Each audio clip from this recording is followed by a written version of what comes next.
Olá, eu sou o Lorival Santana, você está no Earth News Terra e esta semana nós estamos com o Bruno Bolzan e o Florencio Cabral. O Bruno é CEO da Vert Ecotech, startup especializada no desenvolvimento de tecnologias para promover governança social e ambiental. Ele tem clientes dos dois lados do balcão que compram e vendem créditos de carbono. E o Florencio é CEO da Virtus Automação e Inteligência Artificial, entra também com a parte de tecnologia, desenvolvimento de tecnologias de alto impacto. No primeiro episódio, no domingo, eles explicaram como eles usam o blockchain, aquela mesma tecnologia, aquela mesma estrutura ou plataforma usada nas criptomoedas, nas moedas virtuais, para tornar auditável, para tornar confiável todo esse processo de venda de carbono, de modo que ele não seja, por exemplo, vendido duas vezes, afinal,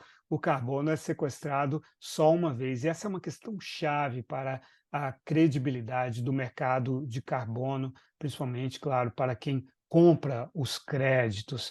Agora, eu prometi no final do episódio anterior que eles iam explicar como que a tecnologia quântica ou a linguagem quântica entra nesse processo. Florencio, a bola está com você agora. Como é que é essa questão da tecnologia quântica? Obrigado, Dorival. Um prazer novamente estar aqui. Bom, a tecnologia quântica, na verdade, ela vem da mecânica quântica, né? O bit aí que a gente conhece na computação normal é substituído aí pelo que a gente chama de qubit, né? Isso tem um poder incrível na velocidade da computação. A gente deixa de usar aí muito tempo para fazer alguns cálculos que um computador normal leva horas aí para fazer, como eventos de simulação, né? E aí a Vert, por exemplo, faz um trabalho incrível com isso, né? A gente consegue dar uma auditabilidade aí e uma rastreabilidade aí de todo o crédito de carbono em quase tempo real, né? Imagina que você tem uma propriedade ali que está sendo monitorada por satélite e de repente ocorre um incêndio, né? A gente consegue aí ter em quase tempo real o dado ali para que a gente consiga ali suspender ali o crédito do carbono para aquela área, né?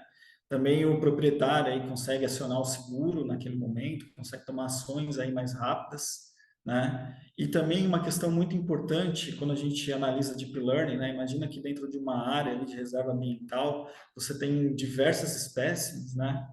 E ele consegue fazer uma classificação com uma curiosidade muito alta, né, de que tipo de planta ali, qual é o bioma, qual a idade ali daquela planta que ele está analisando. Então, são esses aí as grandes vantagens, né? E uma vantagem também muito grande é a segurança, né? Como que entra essa questão da segurança, Florencio? A segurança é assim, hoje a internet está correndo risco porque o algoritmo que a gente tem de criptografia é geralmente o SHA-256, né? É, e a computação quântica consegue quebrar, né? Desvendar aí essa porta lógica, né? E ele consegue descobrir ali qual a combinação, né? Que tem naquela cadeia do blockchain. Então, ele consegue entrar dentro de um bloco, né? Então, isso põe a internet toda num estado de insegurança daqui para frente, né? Então, as pessoas vão ter que começar a pensar em computação quântica para que elas protejam aí os seus dados, né? E o seu patrimônio aí que transaciona pela internet. O Bruno, e os seus clientes, por exemplo, são muitas vezes fazendeiros, né? Pessoas que têm terras e tal. Como é que você consegue vender isso para eles? Quer dizer, porque tudo isso que a gente está falando é muito novo, né? Tem muita inovação, muita tecnologia. Como é que esse pessoal está respondendo a esse tipo de serviço que você está oferecendo? As pessoas já estão se familiarizando com esse mundo do crédito de carbono e toda essa tecnologia que vem junto com ele? Então, é muito interessante a sua pergunta, parabéns aí. Ela, na verdade, ela assim, vem muito de encontro ao que o mercado está demandando, tá? Então, apesar de a gente estar falando de Deep Tech, tecnologia, blockchain quântico, enfim, de uma série de questões, o mercado do agro ele está se cada vez mais profissionalizado, né? Então, hoje já tem uma gestão muito forte aí nos produtores de médio a grande porte, e eles estão entendendo que aquelas reservas florestais que, às vezes, dependendo da lei estadual, são até 50% da sua área e que só demandavam um custo para eles de manutenção, ele não pode abater, se tiver um incêndio ele tem que replantar e tudo mais, geravam somente o passivo ali contábil para eles, eles não conseguiam gerar nenhum dividendo em relação a essa questão. E com o advento aí da VERT, né, utilizando aí a mensuração desse sequestro, nós conseguimos aí reverter essa curva. Então, o que era um passivo agora se torna um ativo para eles. Eles começam a ganhar dinheiro com isso e quem ganha com essa preservação e até com plantio de mais áreas é a própria humanidade como um todo. Todo o planeta vai se beneficiando por esse movimento, né? Então, tem áreas que estavam degradadas aí na questão mínima, aí a 20%, e daí, de repente, a pessoa planta mais 5, 6 mil hectares ali para poder gerar mais créditos, porque ele entendeu que é mais interessante do que deixar somente com a pastagem. A intercalação de cultivos também ajuda também na questão de fixação de carbono no solo. Então, todos os projetos que a gente está utilizando, né, vão orientando para ter o melhor proveito da terra, gerando impacto positivo aí no meio ambiente, né? Então, a gente atua muito forte em relação a todas essas questões. Você mencionou a possibilidade até de o produtor dar preferência à geração de crédito carbono do que a algum tipo de atividade mais tradicional, né? Você podia dar para nós uma ideia de rentabilidade e de quanto o crédito carbono pode participar no rendimento, no faturamento total de uma propriedade rural? É claro que deve variar muito as condições, mas para a gente ter uma ideia do que a gente está falando. Para você ter uma ideia de uma fazenda média aí, vamos falar de 10 mil hectares, né? Você tem mais ou menos 2 mil a 3 mil hectares plantados, né? Vamos dizer que ele trabalha isso aí com pecuária.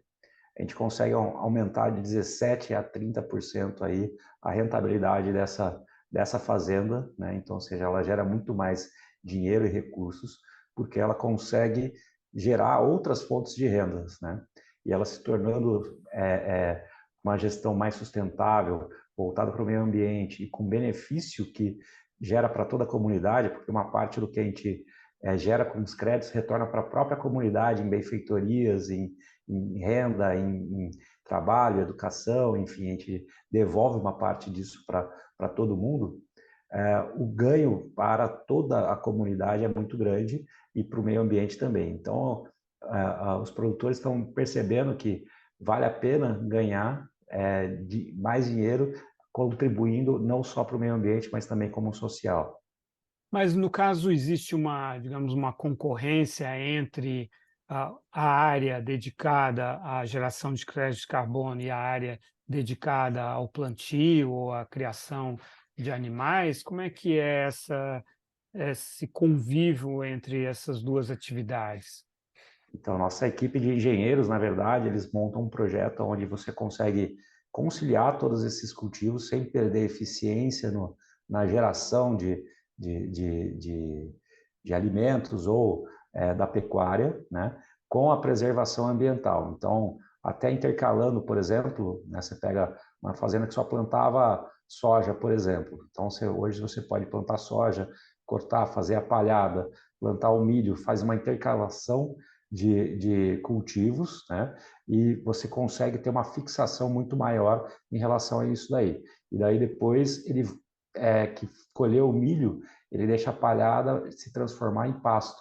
E daí o pasto gera alimento para a pecuária e você vai fixando carbono no solo. Então você vai gerando aí também esse sequestro não somente através da fotossíntese, que é a nossa tecnologia mensura, mas também com a absorção para o solo desse carbono.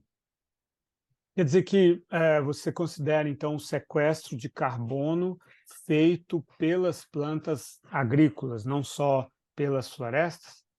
Exatamente, exatamente. Esse é o diferencial. Então, a gente impulsiona, na verdade, o potencial de renda de cada fazenda, cada área, né? Gerando projetos, gerando aí a criação de créditos, né? Baseado aí no processo produtivo natural dela e também com o uso das reservas. Então, a gente vai equalizando tudo isso daí e cria um modelo sustentável para aquela fazenda e mais lucrativo, né? Então, ela se torna bastante eficiente aí nesse processo. Esse é um sonho realmente dos agricultores, né? Eu lembro do ex-ministro do Meio Ambiente, Joaquim Leite, reclamando que o mundo não reconhecia que a nossa soja, o nosso milho sequestra carbono. Agora a gente está vendo que isso começa a ser reconhecido graças à tecnologia. A gente chega aqui ao final desse episódio e na quinta-feira eu quero explorar com vocês a questão da certificação, quer dizer, tudo isso que nós estamos falando tem que ser reconhecido internacionalmente para que tenha um valor. Esse é um grande desafio também e é disso que a gente fala na quinta-feira. Até lá, Bruno e Florencio. Até lá. Até lá, grande abraço.